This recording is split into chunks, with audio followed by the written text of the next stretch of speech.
This video and computer teardown was made possible thanks to iFixit. I just spent 999 Australian dollars and today we're going to be reviewing a budget computer. That equates to about 720 US dollars. And this thing seems like pretty good value when you consider the other pre-builts for this price in Australia. A lot of the other ones seem to include things like the NVIDIA GTX 1030 or even the RX 550 graphics cards. And this thing has something a little bit better, that's for sure. But anyway, let's unbox it and see if it survived the shipping. The performance of this machine will be one thing, but the packaging is also a key factor to the overall customer experience. It looks as if this was simply shipped in the original box the case came in. This is a great way to reuse that packaging and hopefully it protected what's inside from any drops during shipping. Let's see exactly how it's packaged inside, and using my trusty multi-tool I cut through the layer of tape on the top. Inside is the black case held in place with styrofoam blocks. It looks as if most of the component boxes were also packed in here, which may help if you wanted to sell any of the parts in the future, and tipping the box upside down seemed like the best way to get the computer out. I'll definitely be keeping this box as it might come in handy when moving the computer between locations or if I end up selling it. With the plastic bag removed, we get our first look at the MACUBE 110 Mini-ATX case. Instructions like this are very important. It's certain that some buyers would have otherwise left the internal foam in place. There's also a chance that the graphics card wouldn't even be used, so there's a warning about cable placement as well. And who doesn't love a bit of plastic peeling action? It took me far longer than I'd like to admit to realize the glass panel was held in place magnetically, and this foam is used to keep the internal parts from moving around too much during shipping. I'd imagine it wouldn't run too well if you left these inside. Airflow would be seriously compromised.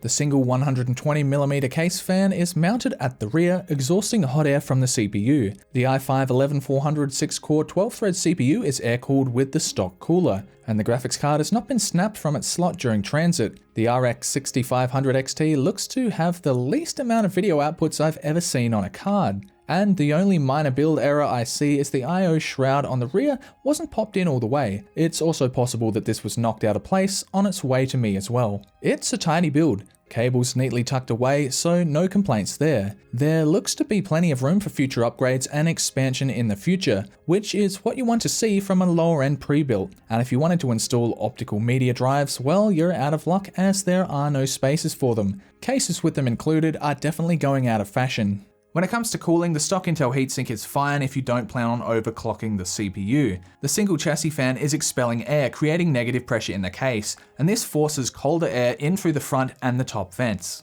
More fans or even a liquid cooler radiator could be mounted on the top vent as well. There are also some ports on the top, including an audio jack and 2 USB ports. I'll most likely be making use of those USB ports as the rear I/O is quite limited on this budget motherboard. Between me actually purchasing the machine and it arriving, BPC Tech actually released an even better deal. Basically the same computer but including an RTX 3050 8GB graphics card, which is definitely a bit of a step up from the 6500 XT that was included in this build. And this doesn't necessarily mean the computer I bought is bad value, it just means if I make any good points about the computer I bought, they're probably going to be even better with the computer that's now $999. And just looking at their website while writing this script, this computer is now 100 Australian dollars cheaper. In hindsight, I really should have waited. It also seems like graphics card prices are finally on a downward trend to some sort of normality. So, packaging is definitely a strong point with this computer. Not only did they repurpose the foam to secure things in the case, they included a piece of paper that tells you what to do before you turn it on, and they also included a QR code for further instructions. And you've got to remember that this computer is aimed at people that may have never built a computer or even used one before. So there actually is a good chance they might plug the HDMI port not into the graphics card, but into the motherboard itself, sort of bypassing the whole point of having a graphics card. Another good thing about this machine is that it's using completely off-the-shelf components, meaning that future upgradability is going to be pretty easy. And compared to the likes of pre-builts from HP and Dell, you're going to see motherboards that are proprietary or even power supplies, so that's definitely a big up that this machine has. And thankfully this has 2 RAM sticks, meaning it's running in dual channel mode, and this can actually give quite a big performance difference, and we'll have to see what the quality of RAM is as well. I'll be using this sleek, natural wood mechanical keyboard throughout my testing. It has RGB backlighting, Bluetooth connectivity, and a thin and light design with a 60% key layout. Links in the description if you want to check one of these out. And while the listing page mentions that no operating system is installed, it does mention that it is Windows 11 compatible. And on first boot, it actually had Windows 10 fully installed. Now, this is only the unregistered version, so you would still have to go out and get yourself a key, but depending on where you source one, you could get one pretty cheap. But this is a big plus because some people probably don't know how to install Windows, and let's say they're buying their son or daughter their first gaming computer and don't know what to do, at least Windows is installed. Let's start off with some common benchmarking suites. Cinebench R20 is a tool that pushes the CPU through a multi-core render. The BPC Tech KrakenPower with its air-cooled hex-core i5 performs pretty well against the other machines, slightly ahead of my Dell laptop while still behind the 8-core 9700F in my brother's Prebuilt desktop. Another tool I used was Geekbench 5. This synthetic workload gives us a reading of both the single and multi-core performance of these processors. Once again, the BPC Tech with its i5 11400 performs a solid job. Moving over to another graphical benchmark, the RX 6500 XT scores far lower than both the Dell laptop and the 2080 Super desktop PC. On the other hand, in another graphical benchmark, Unigine Heaven, the 6500 XT in our newly purchased budget PC performs much more competitively. I ran this benchmark at 1600 by 900 on all computers I test. At that resolution, the 4GB of video memory isn't a bottleneck. Now, there are many reasons not to like the RX 6500 XT. One of them being it's only a 4GB card and the price that they're asking, but the fact it only uses 4 PCI lanes, as opposed to most graphics cards that use the full 16 lanes in a PCI slot. Now, this is a big problem if your motherboard is only PCI 3.0 compatible. Essentially what that means is you're getting half the bandwidth. So the fact this is running in a PCI 4 motherboard currently, it's getting its full potential. Now, I don't know about full potential, but it's got something. But anyway, it's honestly not a terrible card. For the money, it's definitely not, I don't think it's a good deal, but it does work, and for 1080p gaming, it's totally fine. The first game I tested was Beam NG Drive. At 1080p, normal settings, it achieved 89 frames per second on average with a low of 69. If you're targeting 60 FPS with VSync enabled, this game will run great using the 6500 XT. This footage was captured after analysing the frame rates, as screen recording does affect the performance somewhat. In Minecraft Java Edition, I was able to get an average of 462 frames per second. This is using the latest version with graphics set to fancy with smooth lighting on maximum. With lighter games like this, you could easily play at higher resolutions like 1440p without frame rate issues. In the esports classic CSGO, a game I'm not good at, it comfortably ran at over 200 frames per second most of the time. Again, you could play this quite easily at higher resolutions, especially if you lowered the graphical settings. The last game I tested was PlayerUnknown's Battlegrounds. This is a game that did run pretty well, even with the high settings enabled. With an average of 98 FPS and a low of 58, you could play with confidence on this PC. In fact, while running the frame rate analyzer, I actually won a game. The whole system, even under load, is fairly quiet, but this is likely due to there only being limited fans in the computer.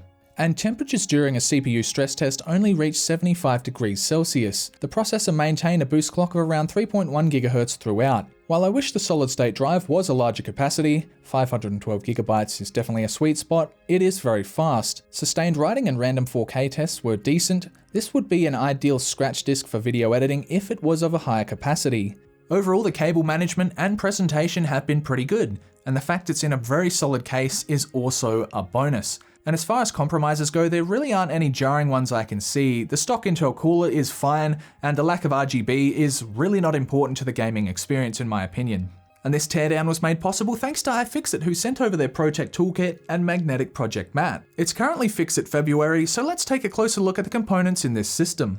I challenge you to fix stuff this month, and if you post a photo of your repair with hashtag FixitFeb, you'll have the chance of winning a ProTech toolkit, the same one I'm using here from iFixit. The first part to come out is the RX 6500 XT graphics card, which only requires a single 6-pin power connector due to its relatively low wattage. It's a very small card, which doesn't require a very elaborate heatsink. For a budget PC build, it's fine, but it's definitely not worth the recommended retail price in my opinion. And the slots themselves only have release tabs on one side. This must be a new thing with low-end motherboards. And at 3200 MHz, this RAM has a CAS latency of 17, which is, perfectly acceptable for a low-end build like this. The NVMe SSD in here performs very well at speed tests. As I said before, it would have been better if it was higher capacity though.